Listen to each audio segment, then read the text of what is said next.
आई-बाबांना सरप्राईज द्यायचं म्हणून आज नोकरीनिमित्त मुंबई येथे असणारा अश्मित अचानक घरी म्हणजे पुण्याला आला. पण घराच्या सेफ्टी डोअरला असलेलं कुलूप बघून त्याचा हिरमोड झाला. दुपारचे 4:30 झालेत आणि आई-बाबा कुठे गेले असा विचार करत असताना शेजारच्या फ्लॅटचा दरवाजा उघडला आणि आतून एक 25 वर्षांची तरुणी बाहेर आली. "कोणी हवंय का आपल्याला?" "हो, म्हणजे मी अश्मित."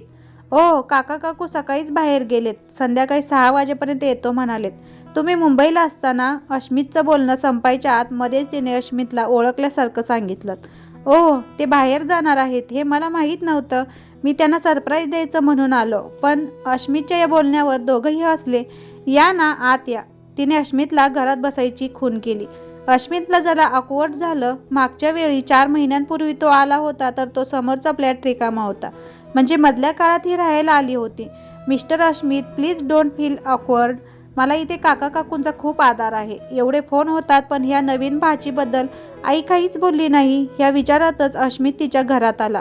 "बी कम्फर्टेबल, मी पाणी आणते." म्हणून ती आत गेली. अश्मित तिच्या जेस्चरचं निरीक्षण करत होता. तिच्या प्रत्येक हालचालीत एक लयबद्धता होती. दिसायला सुंदर होती. रंग सावळा असल्याने चेहऱ्यावरचे फीचर्स अगदी उठावदार दिसत होते. तरतरीत नाक आणि विलक्षण बोलके डोळे ह्यामुळे ती चार्मिक दिसत होती. "मी 2 महिने झालेत इथे राहायला येऊन." तिने अश्मितचं तंद्री मोडली. "ओह, ओके. कॉफी घेणार?" अश्मितही कार ड्राईव्ह करून आला होता. त्याला चहा किंवा कॉफीची गरज होती. "Yes, sure and thanks." थोड्या वेळाने ती कॉफीचे मग घेऊन आली. "सॉरी, तुम्हाला माझं नाव नाहीच सांगितलं." असं बोलून ती हलकेच हसली आणि म्हणाली, "मी प्रिया. मी कथकचे क्लासेस घेते." "प्रिया म्हणजे यंग गर्ल?" "हो, ही आहेच." या विचाराबरोबर अश्मितला तिच्या हालचालीत इतका ग्रेस कसा ह्याचं उत्तर मिळालं. तितक्यात आतून 1-2 वर्षांची मुलगी झोपेतून जागी झाल्यासारखी आली आणि मम्मा म्हणून तिच्या शेजारी कुशीत तोंड लपवून बसली. "माझी मुलगी कुहू. हे बघ कुहू, ही इज अश्मित अंकल." असे तिने सांगितल्यावर छोट्या कुहूने लाजून अश्मितकडे बघितलं. "हाय छोटू." अश्मितच्या या बोलण्यावरून ती आणखीन लाजली आणि परत आईच्या कुशीत तोंड लपवून बसली. "ओ, म्हणजे मॅरिड आहे? 2-3 वर्षांची मुलगी म्हणजे लवकर लग्न झालं असणार."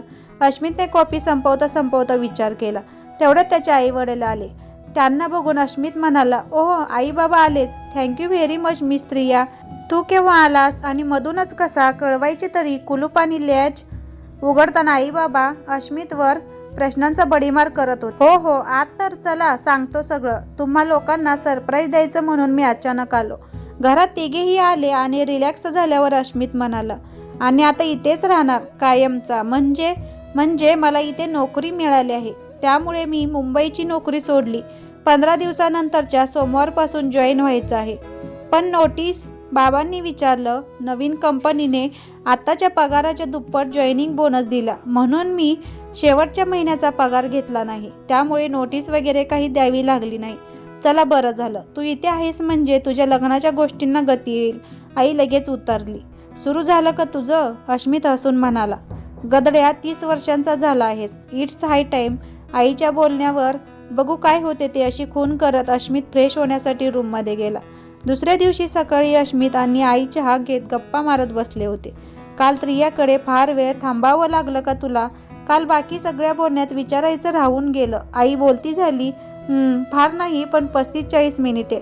"नवीन आली का राहायला ती फॅमिली?" "हो, आता 2 महिन्यांपूर्वी त्या मुलीचं लग्न लवकर झालेलं दिसतंय. लहान वाटते आणि तिला एक मुलगी पण आहे." "अरे, ती दिसायला लहान दिसते आहे. तिशीची तुझ्याच वयाची. 1 वर्षाने लहान आहे तुझ्यापेक्षा. लग्न 24व्या वर्षी झालं आणि 2 वर्षांनी कुहू झाली म्हणे." "ओके. काय करतो नवरा?" "तिचा नवरा रोड ॲक्सिडेंटमध्ये गेलाय. अरे, 2 वर्षांपूर्वी. कुहू वर्षाची नुकतीच झाली होती म्हणे." "दुर्दैव आहे. इथे ती, कुहू आणि तिच्या सासूबाई राहतात. त्या 2 दिवसांपूर्वी आपल्या मुलीकडे गेल्यात." "ओह, खरंच दुर्दैव. ती छोटी किती गोड आहे. खूप, आणि बोबड पटर इतकं करत असते ना की काही विचारू नको." "आईला टिया म्हणते." हे सांगून आई हसायला लागली. अश्मित मात्र एवढ्या देखण्या मुलीच्या नशिबी असं अकाली वैधव्य काय यावं हा विचार करत होता. पुढच्या काही दिवसात अश्मित आणि कुहूची चांगली दोस्ती झाली. कुहू आली की अश्मित म्हणायचा, "आली का छोटी?" "मी तोटी नाही, माझं नाव टुहू आहे." तिच्या बोबड्या बोलण्याने घर हसायचं. अश्मित कुहू बरोबर चांगलाच रमला होता. कुहूला बापाच्या वयाच्या कोणाचा तरी सहवास मिळत होता म्हणून ती पण सारखी तिच्या अश्मित काकाकडे यायचा. चान्स मिळाला की लगेच यायची.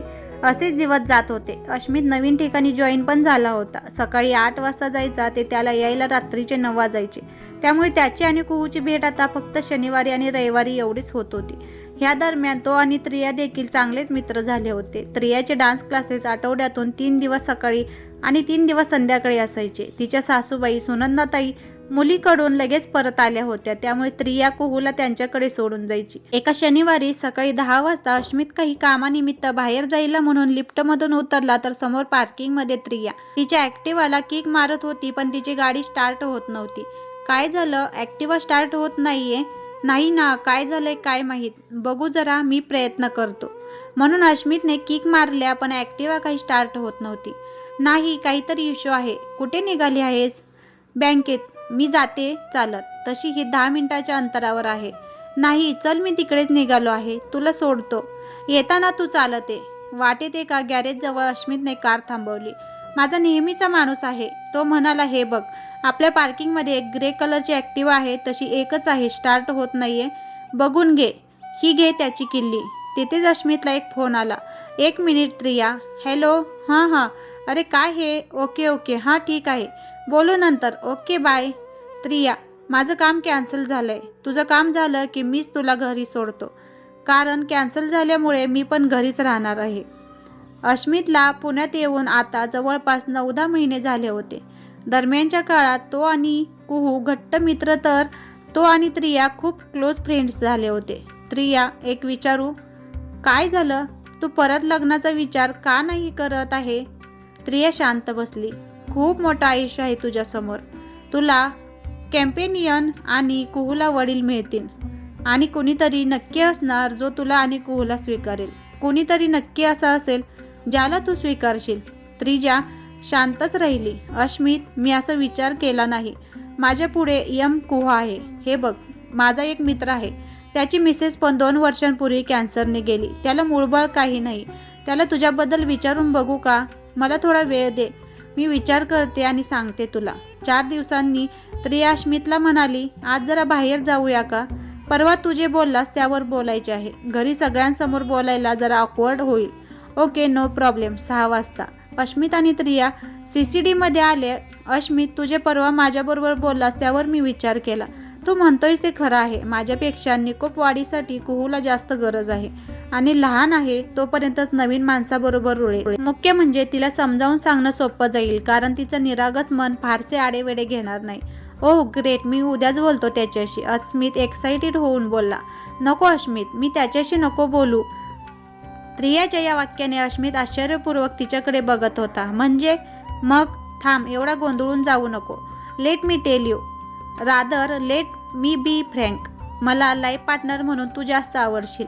मला माहीत आहे की माझं असं डायरेक्ट बोलणं विअर्ड वाटत असेल. काहीजण कदाचित मला आगाऊ पण म्हणतील, किंवा काहीजण एकदम असं हाऊ डेअर यू असं ऑफिसविली पण घेत, कारण पूर्वापार चालत आले आणि आपल्या डोक्यात भरवलं गेलं की माझ्यासारख्या म्हणजे डिवोर्स स्त्रीने असा कसा विचार केला, आणि असा केला म्हणजे ती नक्की लूज कॅरेक्टरची असणार वगैरे वगैरे. पण का? डिवोर्स असली म्हणून काय झालं? तिने आपलं आयुष्य, आपल्या आवडीनिवडी बोलून दाखवायच्या नाहीत. तिने कधी वेगळा विचार करायचाच नाही. तिने आपली जेन्युइन आवड आणि प्रेम बोलायचंच नाही. का जी घिसीपिटी पद्धत सुरू आहे, म्हणजे मी डिवोर्स आहे तर समोरचा डिवोर्सर पाहिजे. त्याला मुलगी आहे म्हणजे त्याला अपत्य असलं तरी चालेल, त्याचप्रमाणे वागायचं. आपल्याकडे नॉर्मल स्त्रियांना असा विचार करायचा अधिकार नाही, आणि मी तर स्पेशल केस. कितीही आम्ही पुढारलेले वगैरे असं म्हटलं तरी काही बाबतीत समाज अजून मागासलेलाच आहे, आणि टिपिकल झापडं लावून विचार करतो. मी असं म्हणत नाही की तू होकारच दे, अजिबात नाही. अरे तू मला आवडतोस याचा अर्थ असा थोडीच आहे की मी पण तुला आवडायला हवी. असं अजिबात गरजेचं नाही की मी जसा विचार करते तसा तू पण करावास. तुझी वेगळी मतं आणि विचार यांचा पूर्ण आदर आहे मला. आता प्रश्न आहे की तूच का?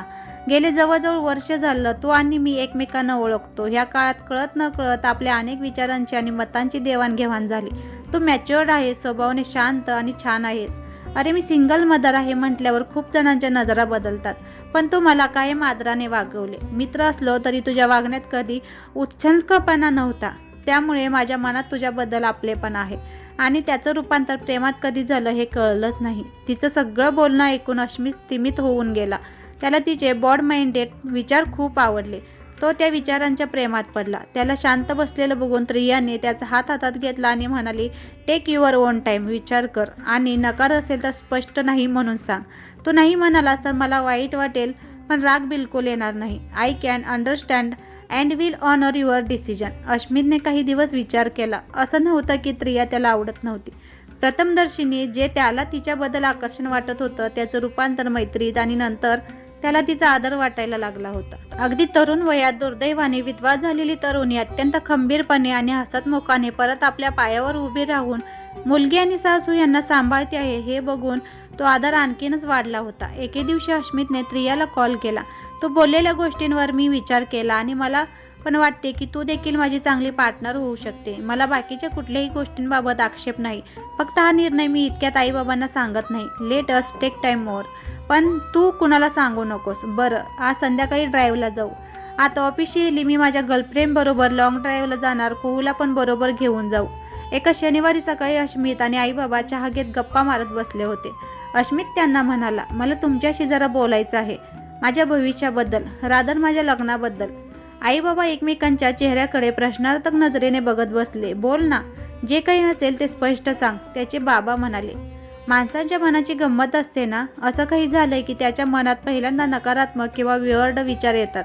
त्यामुळे त्याच्या बाबांना वाटलं की हा बहुतेक मी आयुष्यभर सिंगल राहणार असं काहीतरी सांगेल किंवा कोणीतरी परधर्मीय मुलीशी लग्न करायचं ह्याचा विचार असेल. बरेच दिवस झाले आई माझ्या मागे लागली आहे की लग्न कर म्हणून म्हटलं लग्न करावेच. अश्मितच्या या वाक्यावर तिघेही हसले. हो बाबा, कर एकदाचं. तुझ्यासाठी नाही तर आमच्यासाठी कर, आई म्हणाली. बरं ऐका, माझ्या लग्नासाठी मी मुलगी फिक्स केली आहे. अरे, इट्स गुड थिंग. तू तुझ्या आवडीची निवडलीस म्हणजे एकदम छान, बाबा म्हणाले. अरे पण कोण आहे ती? आई जरा ॲक्शनच झाली. आई बाबा, ती मुलगी म्हणजे त्रिया. ही आपली त्रिया, शेजारची. हो तीच. कदाचित माझा निर्णय तुम्हाला विअर्ड वाटेल किंवा आवडणार नाही, पण मला वाटते की ती माझी चांगली पार्टनर होऊ शकेल. अरे पण ती काय विचार करेल? तिला विचारले पाहिजे ना. पहिल्यांदा मला सांगा की तत्वत हे नातं मान्य आहे का? का ती डिवोर्स आहे किंवा तिला ऑलरेडी मुलगी आहे म्हणून तुमचं ऑब्जेक्शन आहे? अजिबात नाही, आई म्हणाली. अरे, त्रियासारखी समजूतदार मुलगी आम्हाला सून म्हणून मिळत आहे याचा आम्हाला आनंदच आहे. झालं की तिला इथे येऊन वर्ष झालं आणि ह्या अवधीत माणसाची पारख होती. अरे हा, आता दुर्दैवाने जी परिस्थिती तिच्यासमोर आली त्याला ठीक आहे, मान्य तर केलं पाहिजे. मला तर काहीच प्रॉब्लेम नाही. उलट मला अभिमान वाटतो माझ्या मुलाचा की त्याने प्रभावाविरुद्ध काहीतरी पाऊल उचलले, बाबा म्हणाले. बरं, मी हे सगळं त्रियेशी बोललो आहे. खरं सांगायचं म्हणजे तिनेच मला लग्नाबद्दल प्रपोज केलं होतं.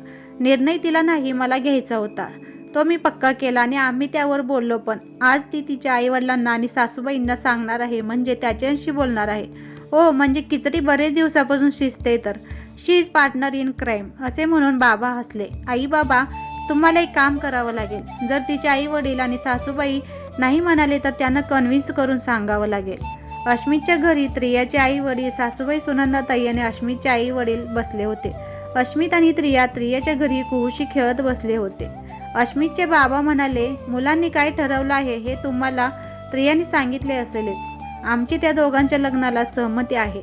तुम्ही सांगा. थोडा वेळ शांतता पसरली. तुमचं जे म्हणणं आहे ते निसंकोचपणे सांगा. अश्मितची आई बोलती झाली तसे त्रियाचे वडील म्हणाले, दुसरे लग्न करायचा निर्णय त्रियाच्या दृष्टीने अगदी योग्य आहे. उलट वर्षांपूर्वी आम्ही तिच्याशी दुसऱ्या लग्नाबद्दल बोललो होतो, पण त्यावेळी तिने बघू असं सांगितलं होतं. ह्याच्यात आम्हाला काळजी आमच्या नातीची म्हणजे कुहूची आहे. तिची अश्मित बरोबर चांगलीच गट्टी जमली आहे असं ऐकलं आहे. पण राग मानू नका, अश्मित तिला मुलगी म्हणून स्वीकारेल. कारण एक लहान मुलगी म्हणून प्रेम करणं वेगळं आणि एक बाप म्हणून जीव लावणं वेगळं. आम्हाला फक्त तिचं काळजी आहे. तसे अश्मितचे बाबा म्हणाले, काळजी नका करू. आम्ही दोघे अश्मित बरोबर हा विषय बोललो आहे, कारण आम्हाला पण कुहूची काळजी आहे. अश्मित कुहूला त्याची मुलगी म्हणून स्वीकारायला तयार आहे. आता जन्म दाखल्यात किंवा तिचं वडिलांचं नाव आणि आडनाव आधीचे असेल, त्यामुळे फक्त तिचे नाव आणि आडनाव आधीचे असेल. तुम्ही पसंती देत असाल तर आम्ही तिचा शाळेत प्रवेश होण्याआधी कोर्टमध्ये ऑफिडेव्हिट देऊन तिचे नाव कुहू अश्मित असे जन्म दाखल्यावर आणि शाळेत करून घेऊ. पण त्यासाठी खरं म्हणजे सुनंदाताईंनी परवानगी आवश्यक आहे. सुनंदाताईंनी थोडा विचार केला आणि म्हणाल्या, कुहूचे आडनाव आपण बदलू. खरं म्हणजे ती माझ्या मुलाची. बोलता बोलता त्यांचे डोळे भरून आले. त्यांनी स्वतःला सावरलं आणि म्हणाल्या, तिचं आधीचंच नाव राहू दिलं तर कागदोपत्री वडिलांचं नाव वेगळं आणि इकडे तर अश्मित. असं कसं? हा तिच्या वाढत्या वयात तिला मानसिक त्रास होईल. त्यापेक्षा तिच्या नकळत्या वयात आपण हे सर्व सोपस्कर करून टाकू, म्हणजे सगळ्यांचं आयुष्य सुखी. पण हो, नाव बदललं तरी आमचं नातं मात्र तोडू नका हो. हे बोलताना सुनंदाताईंना परत एकदा भरून आलं. नाही हो, पहिले आजी तुम्हीच, अश्मितची आई त्यांच्या हातात घेऊन आश्वासक आवाजात म्हणाली. सुनंदाताई पुढे म्हणाल्या, खरं म्हणजे अश्मित आम्हाला देखील आधीपासून पसंत होता, पण कसं विचारणार म्हणून मी गप्प बसले. असं आपल्या भारतीय समाजात असं होतं असे ऐकण्यात तर नाही म्हणून. हे बघा ताई, अश्मितचे बाबा म्हणाले, असं जरी अगदी प्रथम म्हटलं तरी पहिला प्रयत्न कुणीतरी करावाच लागतो. एक समाज म्हणून आपल्यात, त्याशिवाय प्रगल्भता कशी येणार? दुसरं बघा हं, एखादे अपत्य असलेल्या विदुराशी प्रथम लग्न करते अशा खूप घटना आपल्या कानावर किंवा वाचनात येतात. मग एखाद्या प्रथम वर असलेल्या मुलांनी असे पाऊल उचलले तर त्यात गैर काहीच नाही. चला जरा मुलांना बोलवा. अश्मितचे बाबा त्याच्या आईला म्हणाले. अश्मित, त्रिया आणि कुहू आले. अश्मित आणि त्रियाच्या डोळ्यात अंजाईटी, भीती, थोडं दडपण होतं. अभिनंदन अश्मित आणि त्रिया, अश्मितचे बाबा बोलले आणि त्रिया अश्मितकडे बघून लाजली. सुनंदाताई म्हणाल्या, कुहूबाई तुमची मज्जा आहे. 3 लाड करणाऱ्या आज्या मिळाल्या तुम्हाला.